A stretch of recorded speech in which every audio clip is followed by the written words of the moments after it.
Good evening all. ഇന്നലെ നമ്മൾ cumulative frequency table ആണ് നോക്കിയത്. അതായത് ലെസ് ദാൻ ക്യുമുലേറ്റീവ് ഫ്രീക്വൻസി ടേബിളും ഗ്രേറ്റർ ദാൻ ക്യുമുലേറ്റീവ് ഫ്രീക്വൻസി ടേബിളും ആണ് നോക്കിയത്. അപ്പോൾ ഇതിന്റെ ഒരു ആപ്ലിക്കേഷൻ ഇന്നലെ ഞാൻ പറയാൻ വിട്ടുപോയി. അത് പറയാൻ വേണ്ടിയാണ് ഈ വീഡിയോ എടുക്കുന്നത്. അതായത് ഇപ്പൊ നിങ്ങൾക്ക് ഇങ്ങനെ ഒരു ക്വസ്റ്റ്യൻ തന്നിട്ട് വെയ്റ്റ്സും ഫ്രീക്വൻസിയും തന്നിട്ട് 45 താഴെ എത്ര ഡേറ്റ എത്ര ഒബ്സർവേഷൻ ഉണ്ട് എന്ന് ചോദിക്കുകയാണെങ്കിൽ അപ്പം അതിനുവേണ്ടി നമ്മൾ ഉപയോഗിക്കുന്നത് ഈ ലെസ് ദാൻ ക്യുമുലേറ്റീവ് ഫ്രീക്വൻസിയാണ്. അപ്പം 45 താഴെ എത്ര എണ്ണം ഉണ്ടെന്ന് ചോദിച്ചാൽ അതിന്റെ ഉത്തരം 13 ആണ്. ഓക്കെ, അപ്പം അതുപോലെ തന്നെ 60 താഴെ എത്ര ഒബ്സർവേഷൻ ഉണ്ടെന്ന് അല്ലെങ്കിൽ എത്ര ഡേറ്റ ഉണ്ടെന്ന് ചോദിച്ചാൽ അതിന് കറസ്പോണ്ടിങ് ആയിട്ടുള്ള വാല്യൂ 46 ആണ്. അതുപോലെ 75 താഴെ എത്ര എണ്ണം ഉണ്ടെന്ന് ചോദിച്ചാൽ അതിന് കറസ്പോണ്ടിങ് ആയിട്ടുള്ള 59 ആണ്.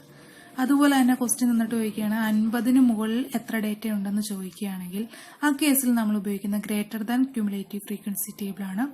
50 മുകളിലാണെങ്കിൽ 50 മുകളിൽ എത്ര എണ്ണം ചോദിച്ചാൽ 35 ആണ്.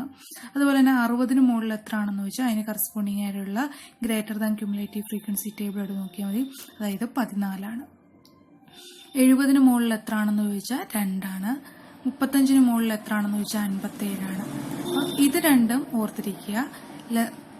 35 താഴെ ലെസ് ദാൻ 35 എന്ന് ചോദിച്ചാൽ ലെസ് ദാൻ ക്യുമുലേറ്റീവ് ഫ്രീക്വൻസി ടേബിളും ഗ്രേറ്റർ ദാൻ 50 ഗ്രേറ്റർ ദാൻ വരികയാണെങ്കിൽ greater than cumulative frequency table ഉപയോഗിച്ച് നമുക്ക് കറസ്പോണ്ടിങ് ആയിട്ട് എത്ര വാല്യൂ വരുമെന്ന് കണ്ടുപിടിക്കാൻ പറ്റും.